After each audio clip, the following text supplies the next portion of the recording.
Srikakulam municipal కమిషనర్పై suspension వేటు వేసింది కూటమి ప్రభుత్వం. విధుల్లో నిర్లక్ష్యంగా వ్యవహరించి అతిసార ప్రబలడానికి కారణం కావడంతో కమిషనర్ కూర్మారావును సస్పెండ్ చేసింది ప్రభుత్వం. ఉన్నతాధికారుల నివేదిక తర్వాత సస్పెండ్ చేస్తూ ఉత్తర్వులు జారీ చేశారు మున్సిపల్ శాఖ ప్రధాన కార్యదర్శి.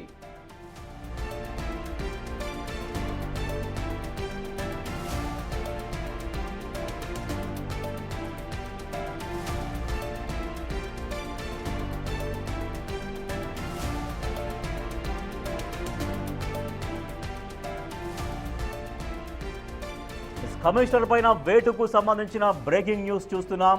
శ్రీకాకుళం మున్సిపల్ కమిషనర్ పై సస్పెన్షన్ వేటు వేసింది ప్రభుత్వం.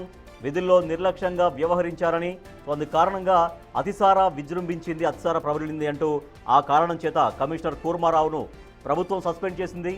ఉన్నతాధికారుల నివేదిక తర్వాత సస్పెండ్ చేస్తూ మున్సిపల్ శాఖ ప్రధాన కార్యదర్శి ఉత్తర్వులు జారీ చేశారు.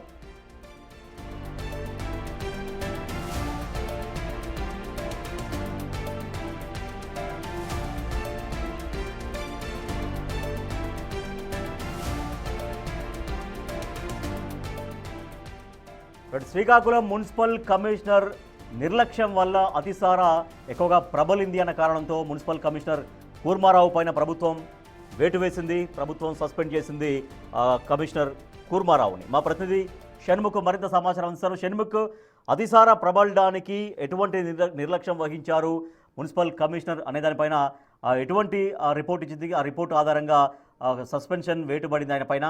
సో ఆయన ఎటువంటి నిర్లక్ష్యం వహించినట్టుగా తెలుస్తోంది? మనం ప్రస్తుతం చూసుకున్నట్టయితే శ్రీకాకుళంలో అతిచారం అనేది ఒక భూతంలా కనిపిస్తున్నటువంటి పరిస్థితి. గత 4 రోజులుగా సుమారుగా 100కు పైగా కేసులు నమోదయ్యాయి. అయితే అధికారులు మాత్రం 64 కేసులు నమోదైనట్టుగా చెప్తున్నటువంటి పరిస్థితి. అయితే దీని మొత్తానికి మున్సిపల్ కమిషనర్ కూర్మారావు కారణమని, ఆయన విధుల్లో నిర్లక్ష్యం వహించడం కారణంగానే ఈ అతిచారం ప్రబలిందని చెప్పేసి అధికారులు ఆయన పైన, ప్రభుత్వం ఆయన పైన వేటు వేసినటువంటి పరిస్థితి. అయితే ఇక్కడ మనం స్పష్టంగా ఇంకో విషయం కూడా ఖచ్చితంగా చూసుకోవాలి. ఎందుకంటే ఆయన శ్రీకాకుళం మున్సిపల్ కమిషనర్ గా వచ్చి 15 రోజులు మాత్రమే అవుతుంది. ఈ 15 రోజుల్లోనే ఆయన పైన వేటు పడడం అనేది నిజంగా కొంచెం ఆలోచించాల్సినటువంటి విషయం. గత 5 రోజుల నుంచి ఈ కేసులన్నీ కూడా నమోదవుతున్నప్పటికీ కూడా అంటే ఆయన వచ్చిన కొన్ని రోజుల్లోనే ఈ కేసులు నమోదయ్యాయి. అంటే వాటర్ పొల్యూషన్ కావచ్చు, లేదంటే ఇంకో కారణం కావచ్చు. కారణం ఏదైనప్పటికీ కూడా 15 రోజుల క్రితం వచ్చిన ఆయన్నే కారణంగా చూపించడం అనేది కాస్త ఆలోచించాల్సిన విషయంగానే చెప్పాలి.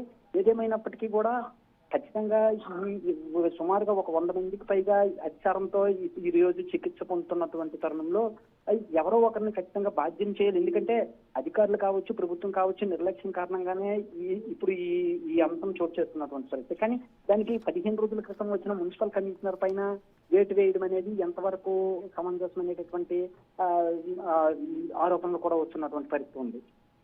అంటే షణ్ముఖ్, మున్సిపల్ సిబ్బందికి ఇక్కడ అతిసార ప్రబలుతోంది అన్నటువంటి విషయం తెలియదా? లేదంటే మున్సిపల్ సిబ్బంది నిర్లక్ష్యం వహించడం వల్ల మున్సిపల్ కమిషనర్ దానిపైన దృష్టి సారించలేదా?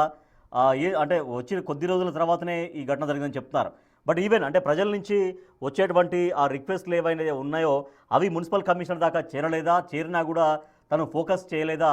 ఆ రిపోర్ట్లో ఏం కారణాలు చూపించారు?